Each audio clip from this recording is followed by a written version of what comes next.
तो उसी sunrise forest में जाता है जहाँ पर you how mister you you को वही प्रॉमिस याद दिलाता है जहाँ पर इसने कहा था कि अगर तुमने एंसेस्टर तांग सान के दिए हुए टास्क को पूरा कर लिया तो मैं तुम्हें 7 इमोर्टल हर्ब्स दूंगी। इसी के साथ बेबी यहाँ पे कहने लगते हैं कि मुझे 2 इमोर्टल हर्ब्स चाहिए ताकि मैं अपने प्यार को वापस पा सकूं, और जिसमें से एक आप हैं और दूसरे का मुझे पता नहीं, पर मुझे पूरी उम्मीद है कि आप मेरी इस काम में जरूर हेल्प करेंगी। और अब आगे सो हमारे एपिसोड के स्टार्टिंग में हम देखते हैं यहाँ पर मिस यू यू यहाँ पे यू हो और बेबी को बताने लगती है कि मैं जानती हूँ कि तुम जिस दूसरे इमोर्टल हर्ब की तलाश कर रहे हो उसका नाम क्या है, पर मैं कहना चाहूंगी कि इस वक्त वो यहाँ पर मौजूद नहीं है क्योंकि वो ब्लू सिल्वर ग्रास की एक बहुत ही सुप्रीम एग्जिस्टेंस है और जिसे कि लैन युंग हुआंग भी कहा जाता है। जिसके बाद मिस यू यहाँ पर बेबी से कहने लगती है कि तुम्हारी जो लवर है उसकी स्पिरिट ब्लू सिल्वर ग्रास होगी, है ना, और जो कि इस वक्त पूरी तरीके से पॉइजन की वजह से करप्ट हो चुकी है और अब तुम्हें मेरी जरूरत है ताकि मैं उसे डिटॉक्सिफाई कर सकूं।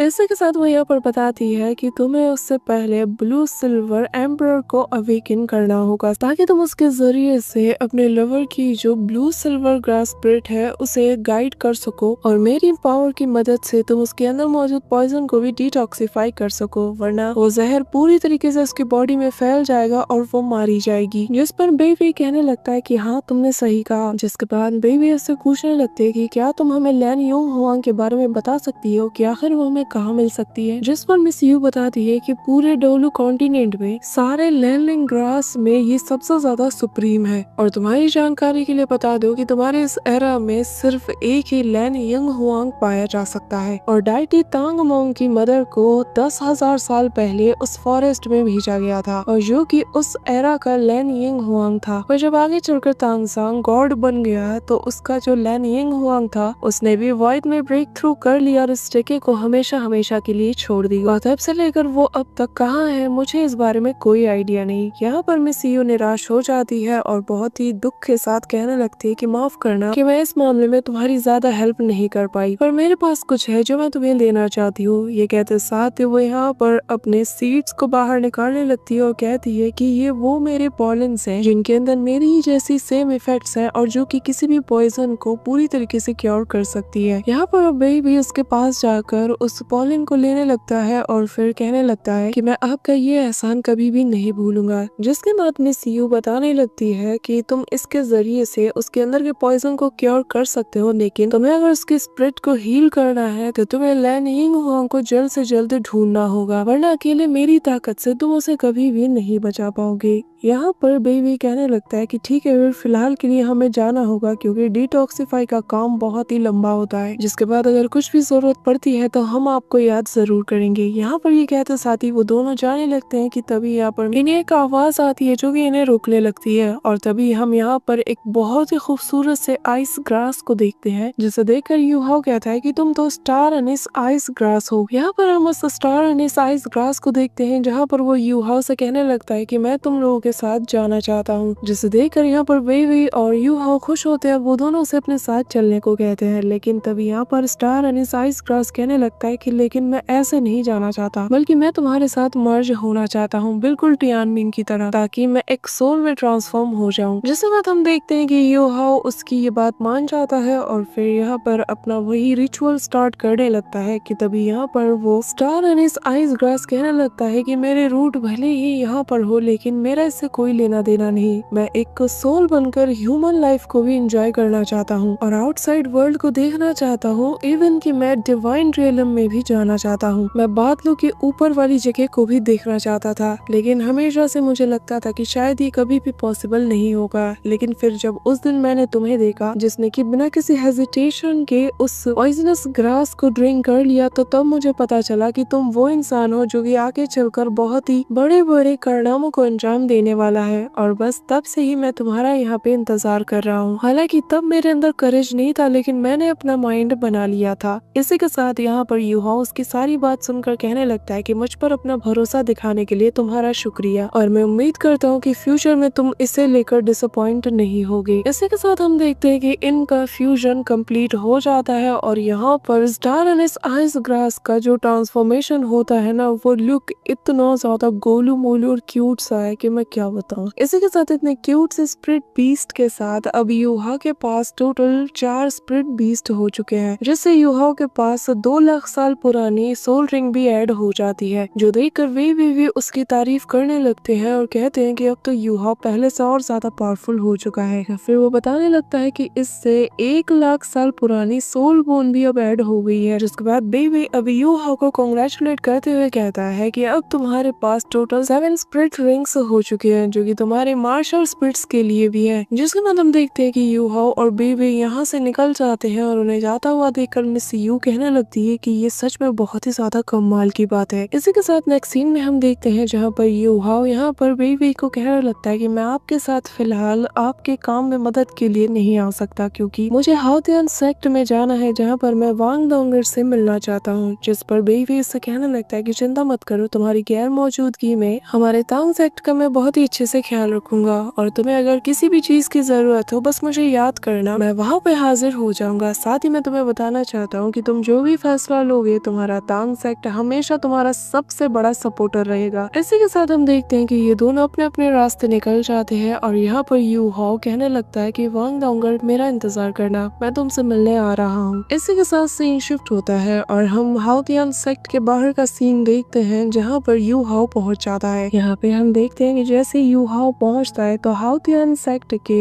जो लोग थे यहाँ पर उसका बहुत ही अच्छे से स्वागत करते हैं और कहने लगते हैं कि अगर जिंदा रहना चाहते हो तो यहाँ से वापस चली जाओ। जिस पर यह भी यू हाओ कहता है कि मैं बस वांग डोंगर से मिलना चाहता हूँ, इससे ज्यादा कुछ नहीं, मैं यहाँ पर किसी भी गलत इंटेंशन से नहीं आया हूँ। जिस पर यहाँ पर एक लड़की कहने लगती है कि अच्छा तुमने उसके साथ इतना बुरा किया, हमारी सेक्ट मास्टर को तुमने इतना ज्यादा हर्ट किया, उन्हें बुरी तरीके से इंजर्ड कर दिया और उनको इतनी बुरी सिचुएशन में भेज दिया, लेकिन फिर भी तुम यहाँ पर हमारे सामने खड़े होकर कह रहे हो कि तुम्हें उनसे मिलना है, भला हम तुम्हें उनसे मिलने क्यों दें। यहाँ पे हम देखते हैं कि यूहा उनसे कहने लगता है कि मैंने कहा ना मैं बस उससे मिलने आया हूँ, लेकिन यहाँ पर हम देखते हैं कि बाकी के लोग भी आ जाते हैं, जिन्हें देखकर यूहा गुस्से में आने लगता है कि तभी यहाँ पर बाकी के लोग कहने लगते हैं कि देखो बेहतर यही होगा कि यहाँ से चले जाओ, वरना बाद में हमें किसी चीज के लिए ब्लेम मत करना। जिस पर यूहा कहता है कि अगर ऐसी बात है तो चलो फिर आजमा के देख लो। यहाँ पर हम देखते हैं कि यूहा इमीडिएटली अपनी एक सोल रिंग को एक्टिवेट करता है, जिससे निकलने वाली पावर इन सभी को फील होती है कि तभी यहाँ पर हम देखते हैं कि मिस वांग डोंगर के दोनों अंकल आ जाते हैं, जिन्हें देखकर साथ ही यूहा बहुत ही रिस्पेक्ट के साथ उन्हें ग्रीट करने लगता है और कहने लगता है कि मैं बस यहाँ पर वांग डोंगर से मिलने आया हूँ। जिस पर उनमें से कहने लगता है कि यूहा हम यहाँ पर कोई भी सीन क्रिएट करना नहीं चाहते,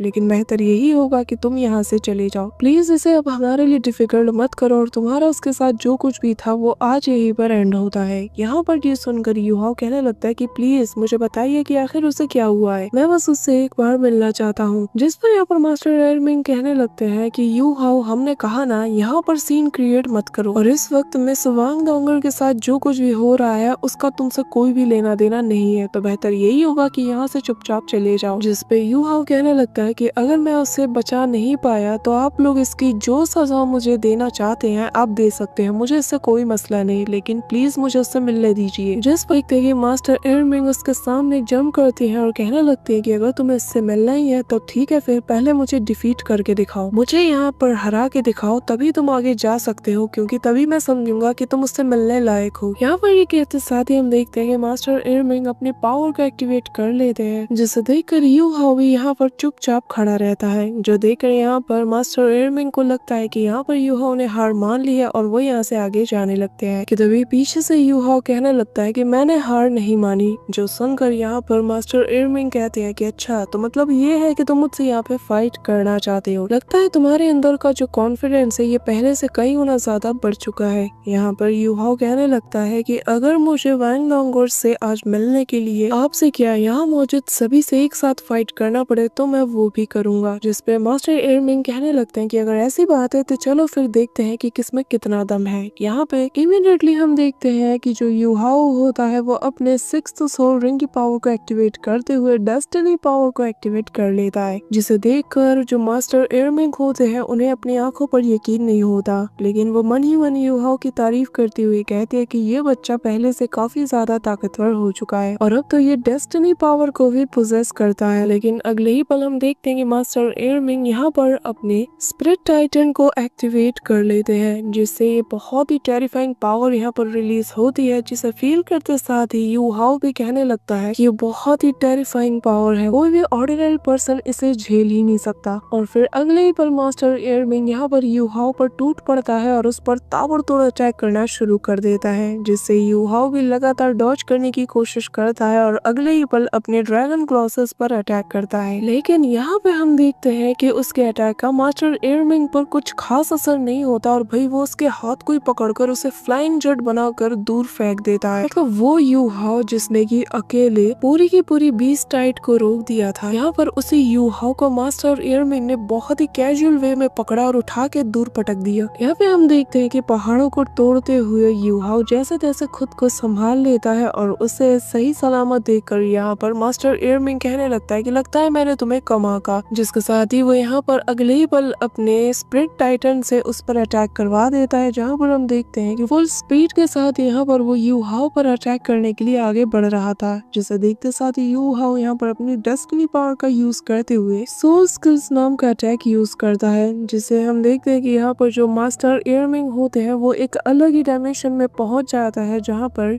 यू हाओ उनके सामने मौजूद था। जिसके साथ ही हम देखते हैं यहाँ पर वो यू हाओ को देखते साथ ही उस पर अटैक करने के लिए आगे बढ़ता है, जो देखकर यहाँ पर यू हाओ इमीडिएटली अपने सिक्स्थ सोल स्वॉर्ड का यूज करना शुरू कर देता है और फिर उसके द सोल ऑफ वुड का सीक्रेट वाउंड नाम का अटैक करता है, जिससे यहाँ पे हम देखते हैं कि जो मास्टर एयरमिंग थे उसकी बॉडी से उसकी सोल निकल जाती है, जिसे देखकर यहाँ मौजूद सभी लोग शॉक्ड हो जाते हैं। लेकिन अगले ही पल यहाँ पर दोबारा से उसकी सोल उसकी बॉडी में आ जाती है और फिर यू हाओ यहाँ पर उन पे टूट पड़ता है और इनके बीच क्लोज कॉम्बैट शुरू हो जाती है, जहाँ पर दोनों एक दूसरे को बराबर की टक्कर देते हैं। पर अगले ही पल मौका पाते ही मास्टर एयरमिंग यहाँ पर अपने टाइटन से उस पर अटैक करवा देते हैं, जो देखकर यू हाओ भी पलक झपकते हुए यहाँ पर अपनी पावर से उस पर अटैक कर देता है और ये इतनी स्पीड से होता है कि मास्टर एयरमिंग को कुछ भी समझ नहीं आता, लेकिन वो भी अब गुस्सा से पागल होने लगता है और अगले ही पल यहाँ पर अपनी पावर को अनलीश करते हुए यहाँ पर फायर टॉर्नेडो को क्रिएट कर लेता है, जिसे देखकर यहाँ पर यू हाओ भी कहने लगता है कि मैं एक साथ इतने सबको कंट्रोल नहीं कर पा रहा। लेकिन तभी यहाँ पर यू हाओ अपने डेस्टिनी एम्परर बीस्ट की पावर का यूज करना शुरू कर देता है और कहता है कि अब बस बहुत हो गया। यहाँ पर हम देखते हैं कि जैसे ही वो डेस्टिनी एम्परर बीस्ट की पावर का यूज करता है, एक पावरफुल लेजर जैसी लाइट सीधा जाकर यहाँ पे मास्टर एयरमिंग से टकराती है, जिससे यहाँ पर उनका अटैक तो डिस्ट्रॉय हो जाता है। लेकिन यहाँ पर मास्टर एयरमिंग इतने ज्यादा पावरफुल हैं कि यहाँ पर उसके अटैक को डिस्ट्रॉय करते साथ ही तेजी से उसकी तरफ बढ़ने लगते हैं और एक बहुत ही जायंट सा पंच सीधा यू हाओ के ऊपर लैंड कर देते हैं, जिसे देखते साथ ही यू हाओ यहाँ पर आइस एम्प्रेस की पावर का यूज करते हुए एक जोरदार पंच सीधा यहाँ पर मास्टर एयरमिंग के पंच की तरफ कर देता है, जिससे जैसे ही दोनों के अटैक्स आपस में कोलाइड करते हैं, यहाँ पर एक बहुत बड़ा एक्सप्लोजन होता है। पर अगले ही पल यहाँ पर मास्टर एयरमिंग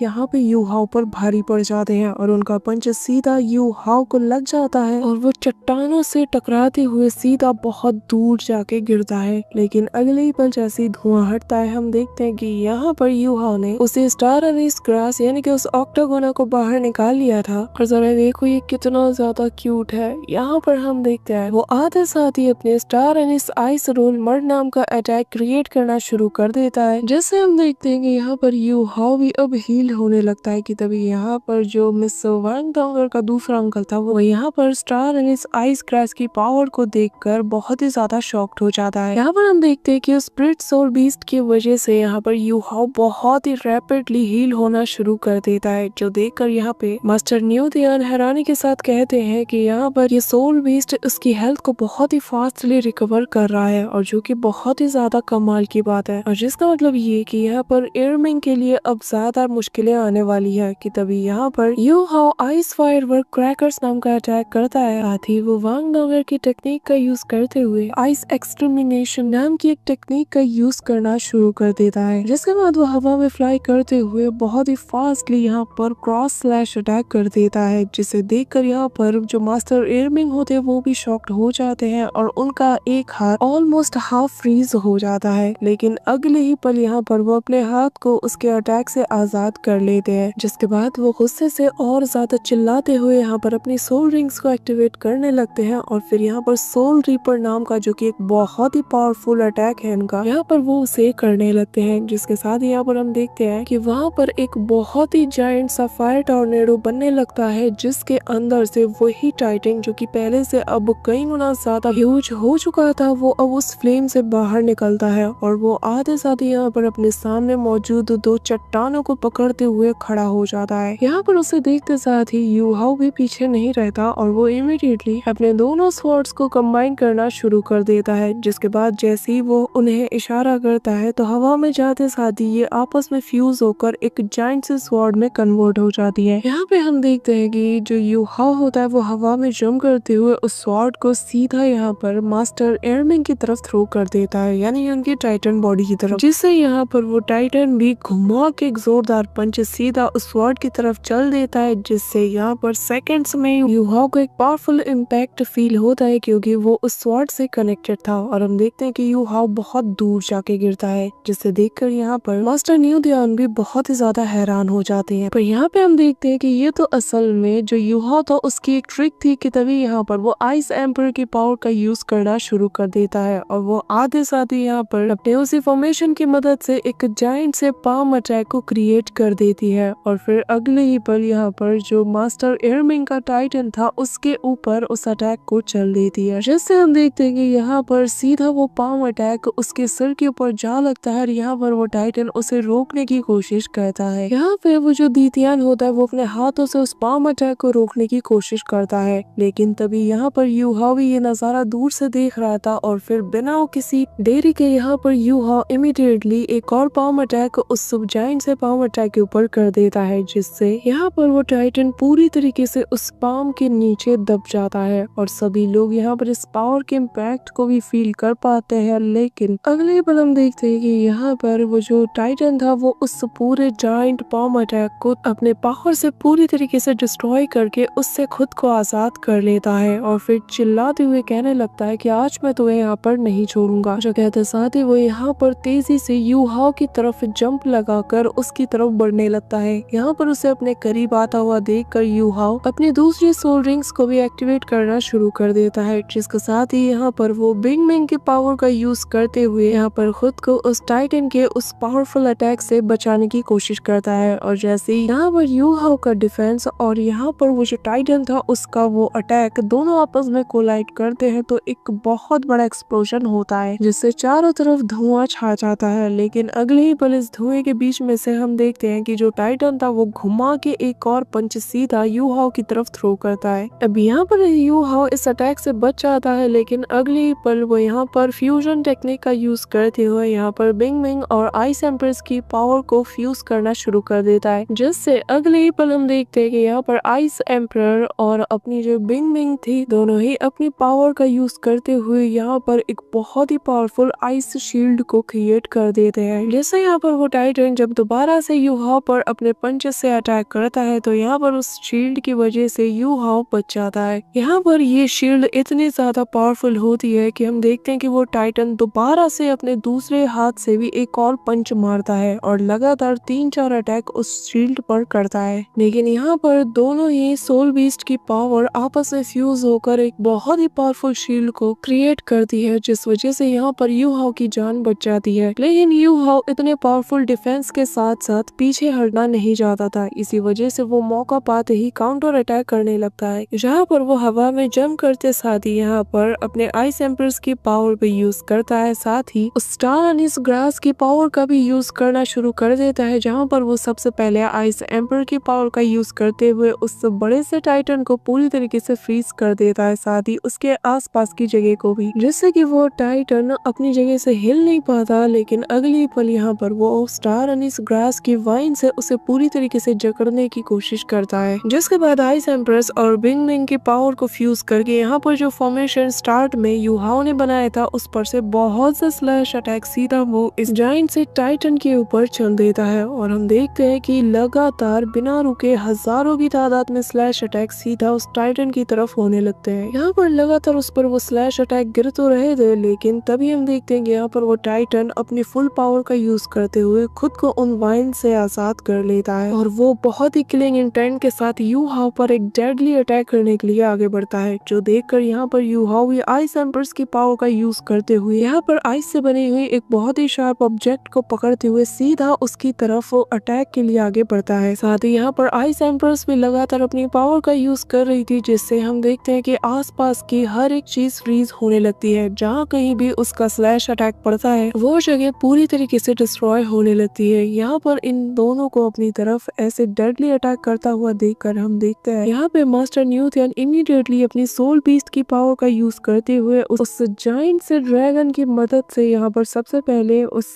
टाइटन को पूरी तरीके से जकड़ लेता है और फिर इमीडिएटली यहाँ पर अपने क्लॉज से हम देखते हैं कि यू हाउ को भी वो रोक लेता है, जिसके साथ ही यहाँ पर वो दोनों को पकड़ के अलग कर देता है, जिससे हम देखते हैं कि ये दोनों वापस से नॉर्मल हो जाते हैं। जिसके बाद वो इन दोनों से कहते हैं कि अब बस बहुत हो गया। इसी के साथ नेक्स्ट सीन में हम देखते हैं कि ये इन दोनों को लेकर दूसरी जगह पे आ जाते हैं, जहाँ पर वो यू हाउ से कहने लगता है कि हाँ, तुमने अपनी काबिलियत यहाँ पर साबित कर दी है, तुम्हारे अटैक्स बहुत ज्यादा कमाल के हो चुके हैं। यहाँ पर यू हाउ भी खुश होता है और कहने लगता है कि आज मैंने पहली बार लगातार 3 पंचेस मास्टर इयरमिंग की तरफ किए थे, पर अगली बार मैं जल्दबाजी नहीं दिखाऊंगा। यहाँ पर यू हाउ ये सारी बातें कर ही रहा होता है कि तभी यहाँ पर जो मास्टर न्यूथियन होते हैं वो बताने लगते हैं कि यहाँ पर इयरमिंग ने अभी बस अपना 30% पावर ही यूज किया है, पर मैं हैरान हूँ कि तुम इस हद तक भी उसका सामना कर सकते हो। यहाँ पर यू हाउ का सिर घूम जाता है जब उसे पता चलता है कि ये इनकी पावर का बस 30% था। जिसके बाद वो यहाँ पर उसे उस सेक्ट के अंदर ले आते हैं और फिर यहाँ पर मास्टर न्यूथियन यू हाउ को अप्रिशिएट करते हुए कहने लगते हैं कि आज तुमने साबित कर दिया कि तुम मेरे भरोसे के लायक हो।